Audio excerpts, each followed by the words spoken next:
guys, it's RocketMax32 here, and today we are going to be reviewing the UCS Tie Interceptor. This 18 plus set number 75382, comes with 1,931 pieces. This is an Ultimate Collector Series set and is also a 25th anniversary set, so a pretty cool crossover here, being one of only 2 UCS sets to feature this blue metallic border. The box art is fantastic.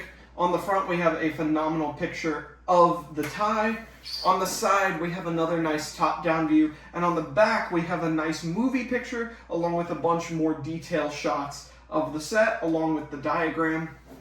This is a super exciting set, and my first UCS review on the channel, so very excited for that. So, without any further ado, let's get right into it. First thing to talk about for me is actually the instruction manual. On a lot of these 18 plus sets, they'll put a nice little read in the front of the instruction manual, but for this UCS set, along with many others, there's a much more substantial read. They talk about the designer and the fact that he actually designed the old UCS TIE Fighter, which is super cool. I really appreciate that. He came back and was able to revamp it for himself, and there's definitely some little indications of that old way of building sets in a very nice modern form. How to hold it, I mean, the first few pages of this are all information. The black pages in the instruction manuals are always fun, and I appreciate that they put in that extra detail. But you are not buying this set for the instruction manual, even though it is relatively substantial. But let's jump into the actual build. Here we go, and what a behemoth. This thing looks fantastic. A little wobbly on the stand, but it looks so good. This angle that the stand has it on is just incredible. I love this build so much. I can't wait to dive into it with y'all. But first of all, let's take a look at the stand. On the stand, you will see our exclusive TIE Pilot. Now, what makes him exclusive is those arm printings, little bit of decal, little bit of pockets, the Imperial crest, and for a single-seater ship like this, you wouldn't expect a second minifigure, so instead, LEGO includes this nice little mouse droid, which is just a great build of a mouse droid, super simple, looks great, and it just gets to sit there with our TIE Pilot. Being a 25th anniversary set, we also get the 25th anniversary brick, which has been in a few sets now, but still very cool to get it, and it kind of just, you know, makes this set a product of its time, which I really appreciate. Moving on to the actual stand, we have a nice build. The structure is super simplistic, it's out of the way, I appreciate that. But like I mentioned, there is a decent amount of wobble. That's just because of how much weight is on here and the fact that it's holding it from within. But I think it works. This is obviously just a large set, and it's not going to be moving around too much. I have no concern that the stand is going to break or that this is going to fall off. But moving on to the actual plaque, we have some cool information on there. Very fun. Always love how Star Wars does these plaques, and I really appreciate that they're not stickers anymore. But LEGO clearly tried to make this look like the old sticker look and made it glossy. I know on a lot of the other printed UCS plaques at this point, they have been matte. And I don't know, I think the matte would have looked a lot better. I've seen other people's examples be a lot more scratched up than mine, but it did not come in the cardboard box with the instructions. It didn't come in its own plastic, it was just thrown in the box. And so naturally, it has scuffs and scratches, and on a glossy piece, well, that's pretty obvious.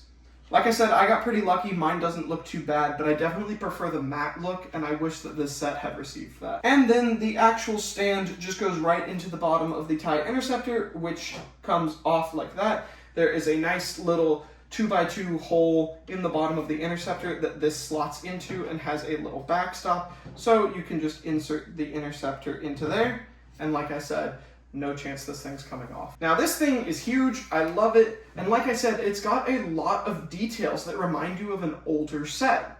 For example, these wings are fully studs, like the entire thing, front to back, is exposed studs with that smooth outline, and I love this look. I think it's killer. I'm gonna do a full comparison between this and the recent TIE Interceptor playset or minifigure scale set that we got, and I think that will be a lot of fun, but the wings are definitely a big difference, and I really love how they look. These built guns up here are also a nice look, and the wings, while relatively repetitive to build, I actually had a lot of fun. Each wing took 2 bags, so out of the 22 bags for this set, that's 2, 4, 6, 8 bags just in wings, and then the center sections of the wings were another couple bags. So most of the bags went into the wings, which I think you could expect on a set like this. Now, onto these center sections, I think the detail that was able to be captured for the actual mounting point of the wings looks fantastic. The little missile launchers in here also look fantastic. And they're utilizing some shovel pieces there, which is actually kind of fun,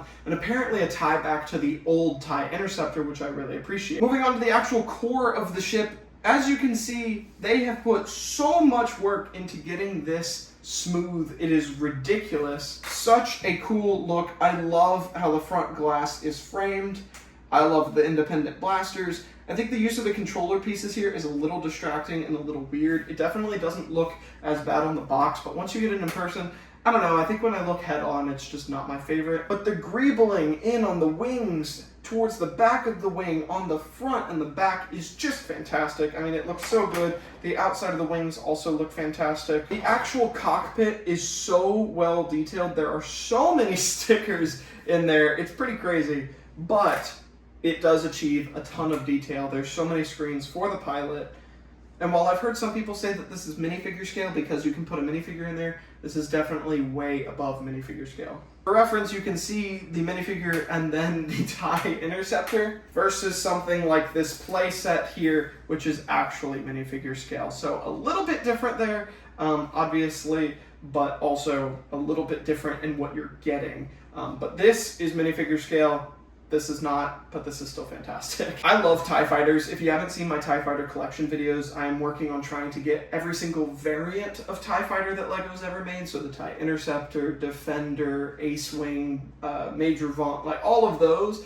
So definitely go check those videos out. So this doesn't really fit that, but I do love the TIE Fighter, and this is the one that's currently on the shelf, and I just had to have it. Continuing along, the greebling on the back looks great. The vents and the actual exhaust ports and everything looks so good, and you can see more of the greebling on the back portion of the wings here on the inside. Looks like a lot of mechanical stuff going on there, and I really like that. The cockpit lid, door, whatever, looks very good. It's very easy to open. It is a printed piece, which is fantastic. And you can open it normally how you would expect a TIE Interceptor to open, but it also has a second hinge. So while you can just go up with it, you can also kind of go up and then swivel back, which is kind of cool. Lets you get a little bit more hands in there or something, or you can just open it like normal. It's just interesting. I don't know why it was designed like that, but it's kind of cool. You get this like dual opening kind of a vibe. Somehow this set manages to look vintage and brand new at the exact same time, and I am absolutely floored by it. I am in awe of this set.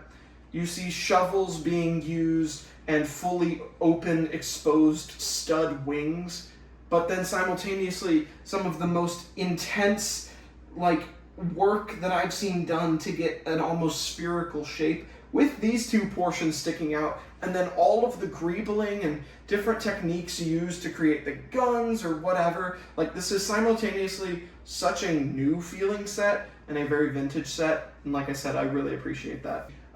And honestly, despite the size, very swooshable set. If you hold it in the middle, just absolutely fantastic. Love to see it. This set looks fantastic. I'm a big fan. But what an absolutely amazing set. For me, this is a 9.5 out of 10. I think it is just fantastic. I just don't like giving out 10 out of 10s, but honestly, it might be. A great set. I really, really like it. I'm very glad to have it. And also, I sold my UCS sets that I used to own, so this is my first foray back into the UCS category. And what a way to get back in. There are a few other UCS sets on the shelves that I'm hoping to get soon, so definitely stay tuned for that. But to buy or not to buy, if you have the money burning a hole in your pocket, about $230, both for the piece count, for the weight, for what you get. I mean, you're getting an exclusive minifigure as well, even if it's not the most exciting ever. Just a fantastic build. I am keeping it on the corner of my desk, and it just fills out the space perfectly. It is such a fun set, and I'm so happy to have it. So to buy or not to buy, definitely a buy if you have the money. I know we're talking about UCS So it's a little different for some people, but if you have the money, this is a killer pickup. And on the lower end of UCS sets, I mean, it's only $30 more than the ATST, which is the current cheapest UCS set. So it's definitely down there, and you get so much for the money. So sitting there trying to decide, it's definitely something that kind of helps you decide, being that it's on the lower end. And also on top of that, this is something you can just pick up wherever you want. I picked this bad boy up at Target, got to go in, pay cash, and that's always fun as well to walk out with your set, especially if you don't live close to a Lego store like me. Definitely an awesome build, definitely a fun pickup. I'm so glad that I have this now, and this has been my review. If you have any questions for me, leave them in the comments down below, and I will leave an Amazon affiliate link in the description if you want to pick this bad boy up. It goes to help the channel, so thank you very much. But yeah, that's it from me. Thank you guys so much for watching. Definitely let me know what you think of the UCS Tie Interceptor in the comments down below, and I will see you in my next video. Peace!